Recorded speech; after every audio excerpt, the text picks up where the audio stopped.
Hello বন্ধুরা, সবাই কেমন আছো? আশা করছি সবাই খুব ভালো আছো আর আমিও তো খুবই ভালো আছি।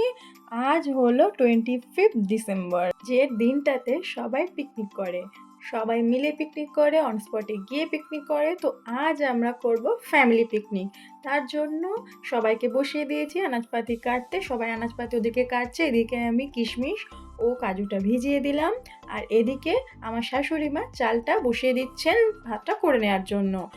জল বসিয়ে জলের ভিতরে গোটা গরম মশলা, ভিনিগার ও লবণ দিয়ে জলটাকে হালকা নেড়ে নিয়ে তার মধ্যে একে একে চালগুলো তুলে দিল। আর এখানে ভাত আমার হয়ে গিয়েছে। ভাত একটা পরিষ্কার কাপড় বিছিয়ে তার মধ্যে আমি ভাতগুলোকে ভালো করে ছড়িয়ে দিলাম, যাতে ভাতগুলো ভালো করে ফ্যানটা শুকিয়ে যায় বা ঝরঝরে হয়ে যায়।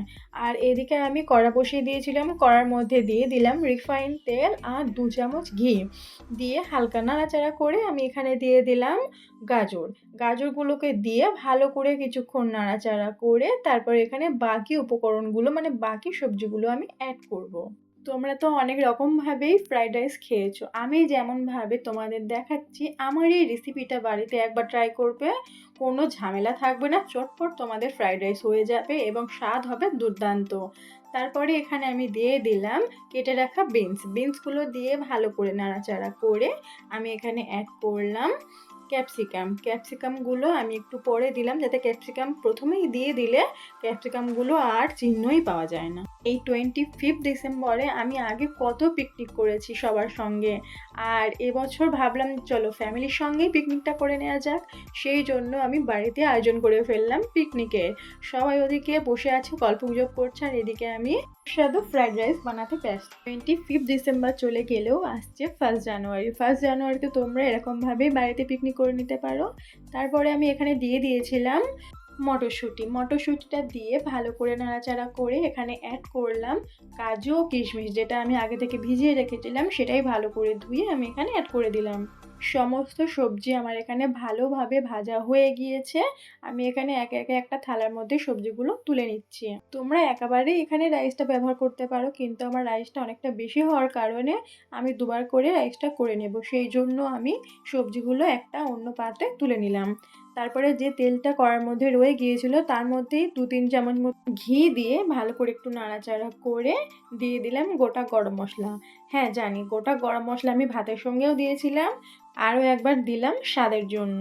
তো গোটা গরম মশলাটা দিয়ে হালকা নাড়াচাড়া করে আমি রাইসটা এখানে দিয়ে দেব।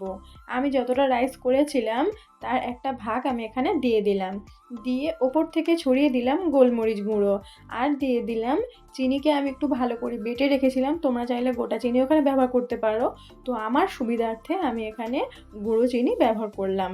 তারপরে দিয়ে দিলাম ঝালের জন্য কিছু চেরা কাঁচা লঙ্কাটা পুরোপুরি অপশনাল, তোমরা চাইলে ব্যবহার করতে পারো নাও করতে পারো। তারপরে এখানে আমি অ্যাড করলাম ভেজে রাখা সবজি। তো তোমরা তোমাদের সবজিটা মনোপছন্দ মতো দিতে পারো, কমিয়ে বাড়িয়ে।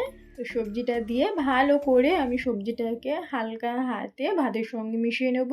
খুব জোরে জোরে নাড়তে চেও না, তাহলে ভাতগুলো পুরো ভেঙে যেতে পারে। আমি যেভাবে তোমাদের দেখাচ্ছি হালকা হাতে রাইসটাকে করে নেব। তো দেখো রাইসটা আমার এখানে অলমোস্ট রেডি হয়ে গিয়েছে। আমার রাইসের সঙ্গে একটু চিলি চিকেন করার খুবই ইচ্ছা ছিল, যেহেতু 25th ডিসেম্বর পড়েছে বৃহস্পতিবার, আর আমরা বৃহস্পতিবার নিরামিষ খাই, মা লক্ষ্মীর পূজা করি, সেই জন্য আর চিলি চিকেনটা করা হলো না। আলুর দম আর ফ্রাইড রাইস করে আমাদের পিকনিকের মেনু কমপ্লিট হলো। তো আমার এই রেসিপিটা তোমাদের কেমন লাগলো অবশ্যই আমাকে কমেন্ট করে জানিও। ভিডিওটা ভালো লাগলে লাইক কমেন্ট শেয়ার করে দিও।